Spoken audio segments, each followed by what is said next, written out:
Hi friends, it's Dave from Southgate Imaging. So today, kind of a little different twist on things. I'm going to call this the $100 Guitar Challenge. So I set out to find out how much guitar I can put together for $100 all in total. And took some time and did my research and shop slowly. And basically my process is in Canada, at least Facebook Marketplace and Kijiji, just look for people selling guitars that are going to be decent quality guitars. And in that price range, to be honest, you're really going to be focusing on Yamaha FG and FS model guitars. And so probably took a week looking. And at one point there was a guy near me, which is important because it's no sense having a great deal on a guitar if you got to drive 2 hours to get it. There was a guy probably 4 minutes from me, and he had an FG800M for sale. He was moving, and he was looking for $180 for the guitar. It had, it had some dings and stuff, but it didn't look too bad. And basically, I kind of made him an offer, and then he kind of said, well, no, it's not enough. And eventually there was some back and forth. And as I was driving one day on the way home, actually, I got a message from him. He says, come on and take it. So basically I got the FG800M for $100. So, which is a fantastic deal. It's a great deal. It's not unusual. It's not unusual to get these at that kind of price. So the secret is, I guess, is just be patient and be polite. And, a lot of people aren't, how I say, they're not patient selling guitars. They just want it gone. And this was the case, was the person was moving and moved it on. So that was it. So I got the guitar. So here's the guitar here. Let's take a look. So here's a guitar. It's a FG, see, I get to the label, an FG800M. When it was advertised, the guy was saying it was a 2-year-old guitar. Well, the way I check it, and it wasn't a 2-year-old guitar, there's a serial number right in here. Right there, you'll see the serial number. And basically, there's a website you go to, Yamaha Guitar Data Project, and you'll see what the actual true age of the guitar is.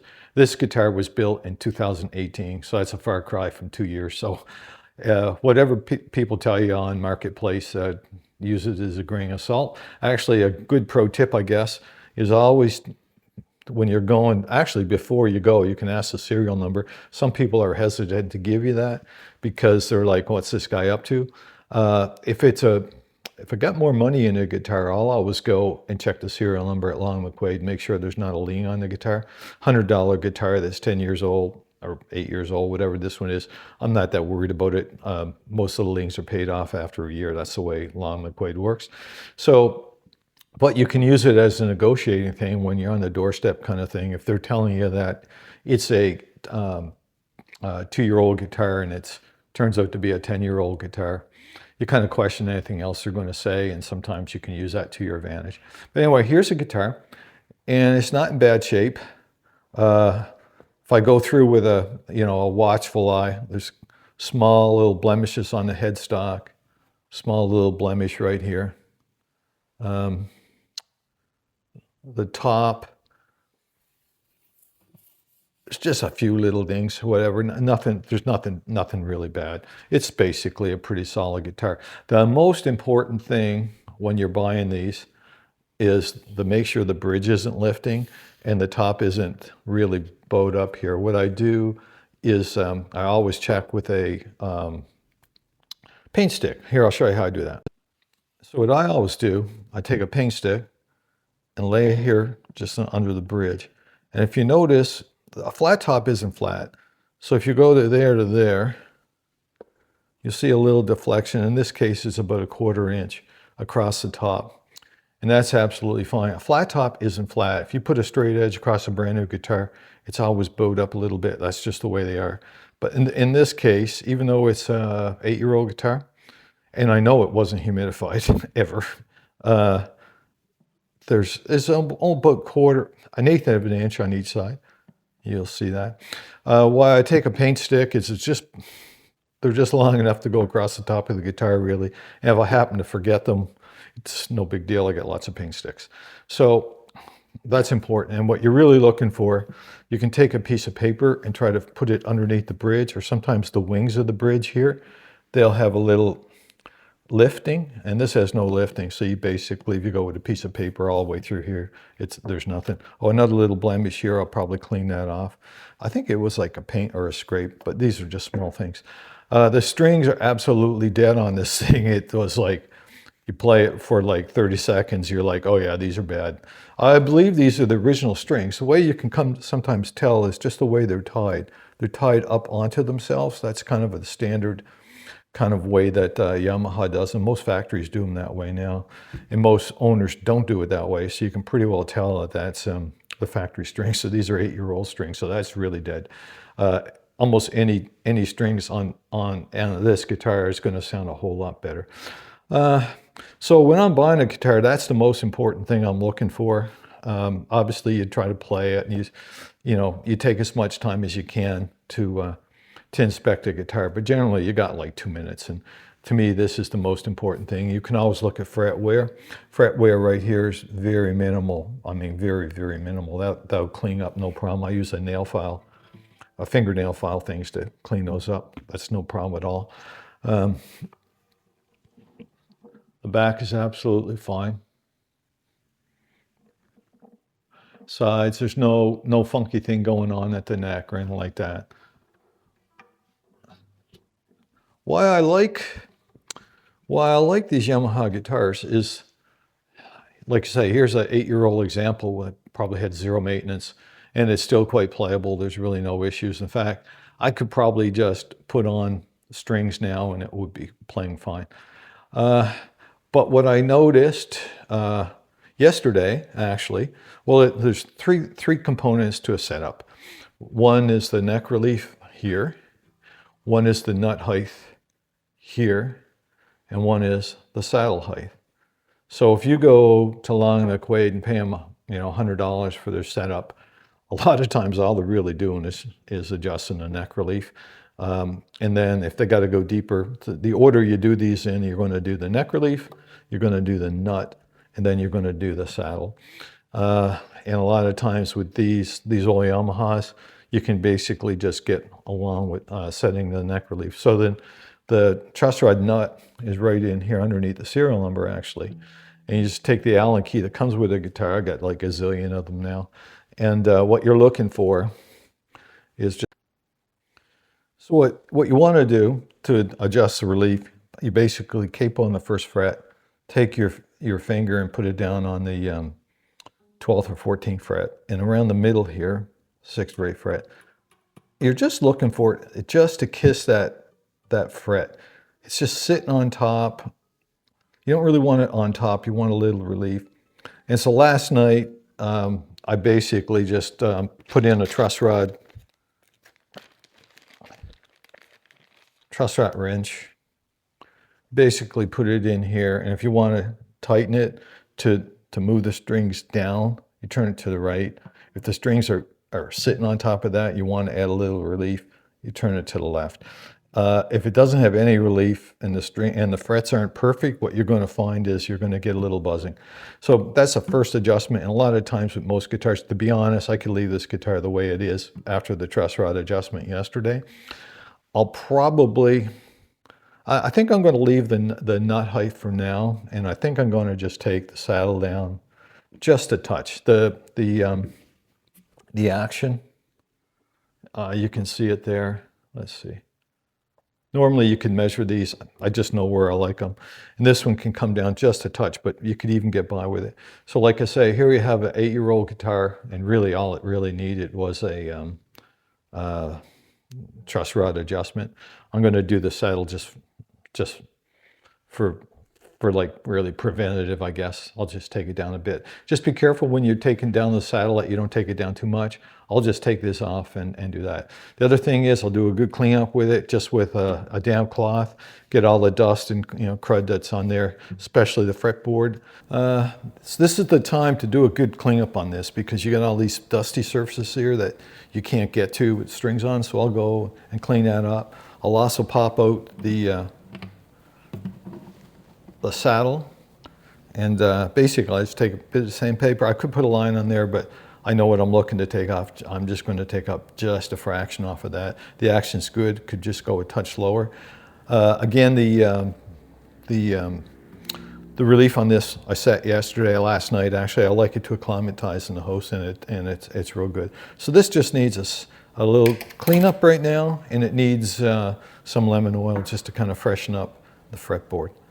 So when I'm just dressing up the frets a bit, I use the nail file polisher, probably a 6 or a 7, just polish and shine. This just cleans some of the crap. It's mostly oxidization off of the frets. There's no fret wear here. It's just really just cleaning it up so the guitar looks newer, that's all. So I just do that. I basically just go down the fretboard one at a time. It doesn't take long. And just go through this. If one's really bad, you just go to a rougher course. The other thing I notice on the guitar, just the frets over here are just a little bit rough. That's from drying out. And I'll just use a ruffle level here on my fretboard thing, and basically just do this kind of thing. And that just takes that rough edge off. And a little bit on this side. At an angle, they're cut at an angle. I just do this at an angle. I'll do this before I bother putting a lemon oil on the fretboard, because then it just kind of cleans it up nice. That's really all that's involved there. Another little thing I check is these nuts right here. If you notice, they're just turning by hand. So I just snug those down. You don't have to go very tight with them on the tuners. And there's a tuner here that the head is a little loose. Just tighten up this screw right here. You see that? And just the maintenance. This guitar, like I say, it's 8 years old. I'm sure it's never been humidified, so there's a certain amount of drying that's happened here over the years, so we just clean that up. Right now I have the frets cleaned up, just polished. I got the crud off of them. I cleaned the fretboard, and I'm going to put the lemon oil on that now, and on the lemon oil on the bridge as well. And I saw a few little spots. Obviously the headstock had been stood up against the wall, and there was a little white from paint on that. I took that off with a magic eraser, and the same thing on the bridge for some reason. Maybe it was something rubbed up against it, so I cleaned that up. So, you know, it doesn't take a lot to clean up the guitar and make it look, you know, more factory fresh. So there, we have cleaning done, no dust. The tuners have been tightened down and tightened down this end. These tuners last forever in these Yamahas. Fretboard, nice coat of lemon oil. It's just drying out now, and I'll rub that in a second. Bridge is cleaned up. Guitar looks really good. So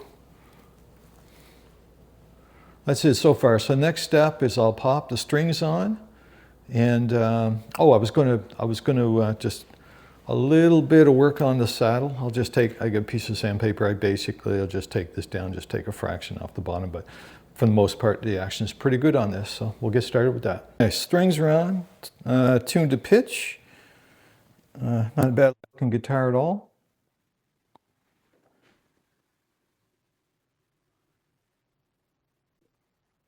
So let's see how she sounds.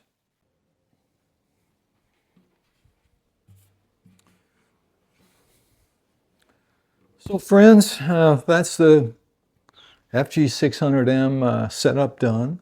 It has new D'Addario EJ16 strings on it. Action lowered a little bit at the saddle, and that was fine. Truss rod adjustment, and she plays better than new, actually.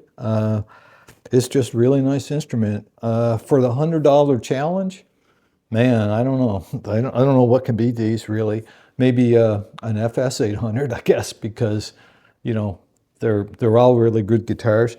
You just can't beat these old Yamahas. Anyway, let's see what she sounds like.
This is a very loud guitar. This is resonant. There's no weight to these. These are very lightweight. The resonance is off the charts here.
Again, a super guitar. I couldn't be happier with the way it turned out. $100 plus a set of strings, I guess, invested into it. It's a great guitar. New these are, $350. So in Canada, that's like $360 taxes in. Blah blah blah blah blah blah. You can't beat it. It's third the cost of new or less, and these things will just last forever. So here you have one that was 8 years old, required very minimal, really just required a truss rod adjustment, really, and new strings. A cleanup, that's really not an issue. So I hope you enjoyed the video. Remember to like, subscribe. Don't be afraid to try these. Don't be afraid to buy them used, because they're just great values and they're very reliable guitars. Anyway, have a great day. Thanks.